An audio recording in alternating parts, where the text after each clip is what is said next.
इसके साथ ही वारांगल फोर्ट घूमा और मां भद्रकाली के दर्शन किए।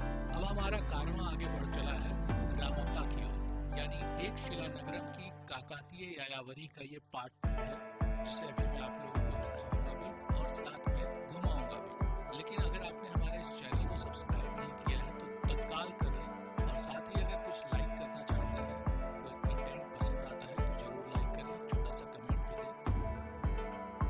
रामप्पा भी एक टेम्पल है, हेरिटेज टेम्पल है वो, और वहीं पर एक लेक है। लेक के बगल में ही हमारा स्टे है, तो हम लोग आपको पूरी तरह से सारी चीजें दिखाएंगे, तो बने रहिए हमारे साथ। धन्यवाद। और ये रहा हमारा सफर शुरू। करेक्ट, तो चलते रहिए। और हाँ, एक बात और तो कहना भूल ही गया, अगर आपको हमारा वीडियो पसंद आता है, अच्छा लगता है, तो चैनल को लाइक कीजिएगा, हमारे चैनल को लाइक और सब्सक्राइब कीजिए। हमारे चैनल का नाम है टूरेंटू निदेश। हमारे वीडियोस को लाइक और सब्सक्राइब कीजिए टूरेंटू निदेश में। तो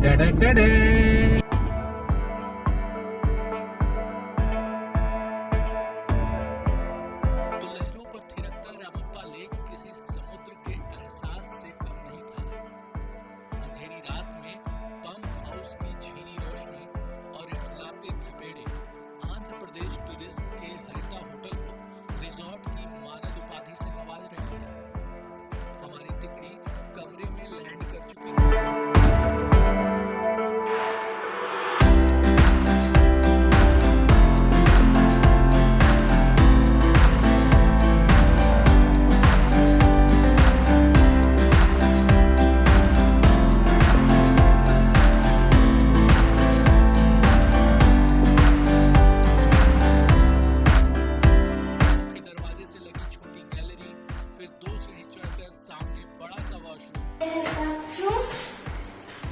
जिसके अंदर टॉयलेट पेपर है, काफी फुल साइज का वॉशरूम है इधर।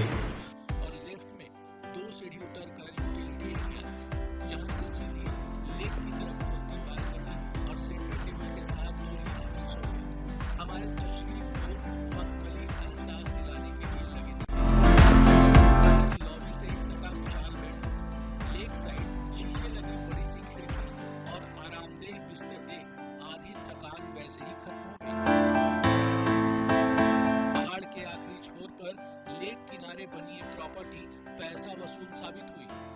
हेवन से लोकेशन में टैक्स समेत 1200 रुपए का एसी कमरा और 900 रुपए का नॉन एसी कमरा अपने लिहाज से पूरी लग्जरी का एहसास कराता दिखा।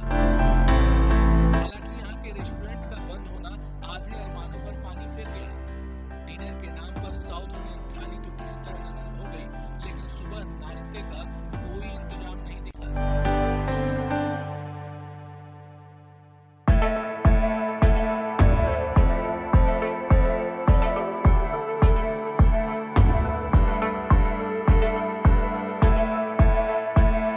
गहरी और आरामदायक नींद लेने के बाद अहले सुबह स्नान कर हम मंदिर पहुंचे और भगवान शिव का भव्य दर्शन किया। शिव यहाँ रामलिंगेश्वर स्वामी के नाम से जाने जाते हैं और मंदिर बनाने वाले के नाम पर इस मंदिर को रुद्रेश्वर मंदिर कहा जाता है।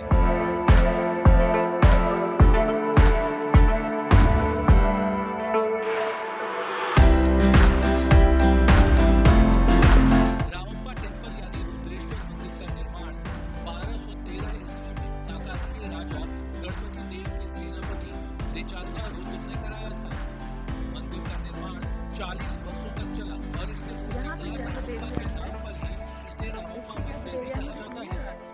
ये दुनिया का इकलौता ऐसा मंदिर है जिसका नाम वहां स्थापित भगवान के नाम पर नहीं, बल्कि इसे बनाने वाले शिल्पकार के नाम पर रखा गया है।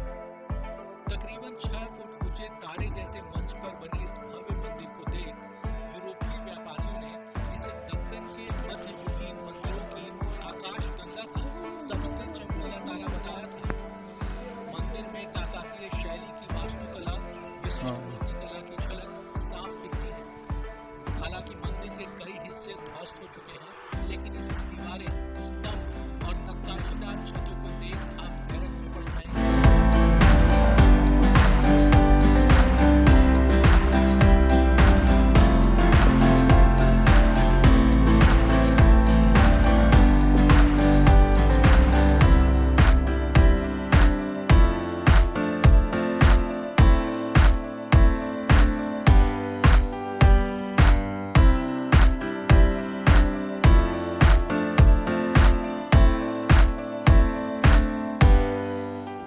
मंदिर लाल बलुई पत्थर से बना है और मूर्तियां काले ग्रेनाइट स्टोन से।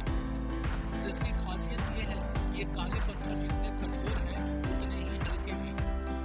मंदिर में स्त्रियों के कई स्कल्पचर मौजूद हैं। इन मूर्तियों को मदनिका कहा गया है। मदनिकाओं के पहनावे को देख आप उस वक्त की संस्कृति और फैशन को आसानी से समझ सकते हैं। मंदिर के गर्भगृह द्वार पर एक बांसुरी आवाज निकलती है। सबसे बड़ी बात है कि यहाँ पर अगर आप ऐसे करेंगे तो ये घंटी की आवाज है।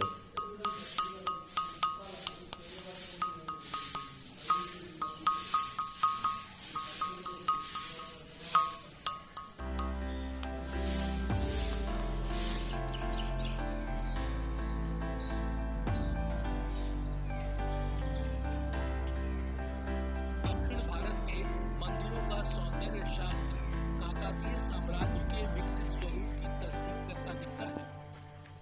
हैदराबाद से 210 और वारंगल से तकरीबन 65 किलोमीटर दूर मुलुगु के पालमपेट गांव में स्थित 13वीं शताब्दी का ये मंदिर तेलंगाना का पहला ऐसा मंदिर है जिसे यूनेस्को ने विश्व धरोहर स्थल की सूची में शामिल किया है।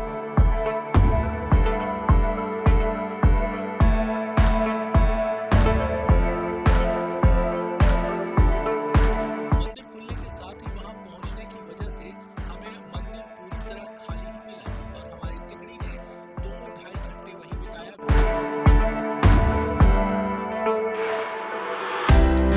विद्या रानी ने भी तब तक समाचार नहीं बताए जब तक उसे भूख नहीं लग गई। अरे इस लड़की का तो पैर ही गायब हो गया भैया। मिल नहीं रहा, इधर देख लो भैया जरा। मिल नहीं रहा है कहीं।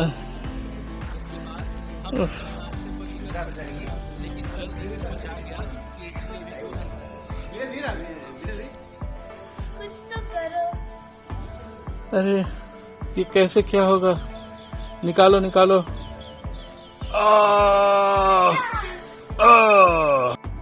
कार में पड़े कुछ केले और एक पपीते ने उधर को अल्पविराम तो दिया, लेकिन ब्रंच के लिए हमने होटल से विदा लेकर पालमपेट गांव से निकलने में ही अपनी भलाई समझी।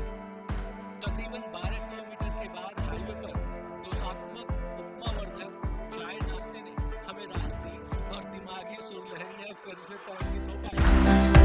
ऑल्टो का पहिया और लखनावरम लेक की दूरी मिलाने में जुटा था।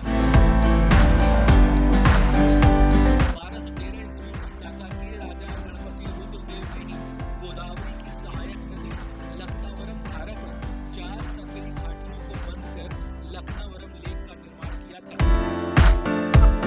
दिस इज लखनावरम लेक है भैया। सूख गया है ये तो, कुछ नहीं के बचा है इसमें। और जो होटल बना है देखिए, वो जो होटल है होटल में आने का कोई फायदा नहीं है फिलहाल तो, इसलिए यहाँ बुकिंग ना ही कराएं तो ज़्यादा बेहतर है। पानी नहीं बचा है, बोटिंग नहीं हो सकती है। हालांकि ये वर्षा आधारित लेक है, इसलिए यहाँ घूमने का सही वक्त मानसून और सर्दियों के दौरान ही है। तेलंगाना सरकार ने इसे पर्यटन के लिहाज से डेवलप कर यहाँ हैंगिंग सस्पेंशन ब्रिज बनाया है, जो इसे लेक के बीच में स्थित टापू से जोड़ता है और सैलानियों के लिए खास आकर्षण होता है। यहाँ बोटिंग और दूसरे वाटर गेम्स का मजा ले सकते हैं और यहाँ टापू पर ठहरना किसी निजी वेकेशन एंजॉय करने जैसा ही है। हालांकि जब हम यहाँ पहुंचे तो लेक लगभग सूख चुका था, बोटिंग और बाकी एक्टिविटीज भी बंद थी। फिर क्या, सस्पेंशन ब्रिज के जरिए हिलते डुलते हम टापू पर पहुंचे और चंद चहलकदमी के बाद जल्द ही वहां से निकल चले। पहले हमने यहीं रुकने का मन बनाया था, लेकिन यहाँ रुकने का कोई फायदा नहीं था। ये पूरा बनाया तो बहुत खूबसूरत तरीके से गया है, लेकिन यहाँ का मेन अट्रैक्शन यहाँ का लेक है जो पूरी तरह से सूखा हुआ है अभी। यही वजह है कि फिलहाल इसका तो मतलब रह नहीं जाता है। ये पूरा लेक सूख गया है भैया। हाँ, एक बगुला दिख रहा है दूर में।